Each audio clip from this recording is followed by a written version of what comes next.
மதியத்துக்கு என்ன சாப்பாடு பார்க்கலாமா? சுட சுட சம்பா சிவப்பரிசி சாதம் எனக்கு ரொம்ப ரொம்ப மிகவும் பிடிச்சமான ஒரு அரிசி. அதுக்கப்புறம்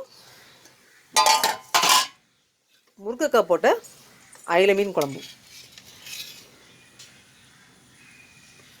அந்த வாசனையே திறக்கும் போதே அவ்வளோ அருமையாக இருக்குது. இந்த முருங்கைக்காயோடைய வாசனை, மீன் குழம்போட வாசனை.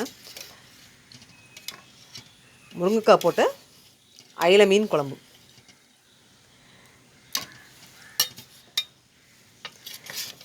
இதான் மதிய சாப்பாடு. இன்றைக்கி மீன்லாம் பொரிக்கலாம் செய்யலை.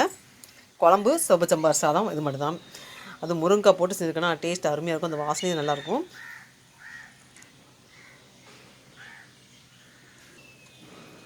இந்த இடத்துல வீடியோ எடுக்கும்போது பார்த்துருக்கணும். ஏன்னா காலையில் வந்து பிரேக்ஃபாஸ்ட் வீடியோ போட்டேன். சப்பாத்தியும் ஜாமும் வந்து வீடியோ போட்டேன்.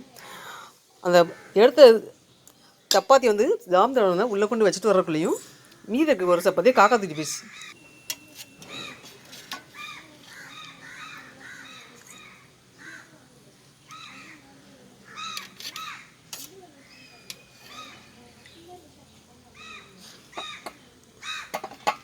முருங்கைக்காய் போட்ட அயில மீன் குழம்பு.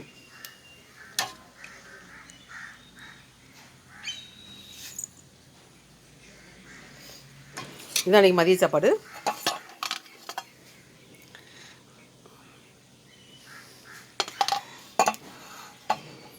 ஏன்னா ராஜேஷ் குமுக்கு இந்த லிங்கை கிளிக் பண்ணி வீடியோ ஃபுல்லாக பாருங்கள். நான் அந்த முருங்கைக்காய் மீன் குழம்பு வீடியோ இன்னும் எடுக்கலை. நெக்ஸ்ட் வந்து அடுத்த வீடியோ எடுத்து போடுவேன். இப்போ வந்து மதியத்துக்கு என்ன சாப்பாடு தான் வீடியோ எடுத்திருக்கேன்.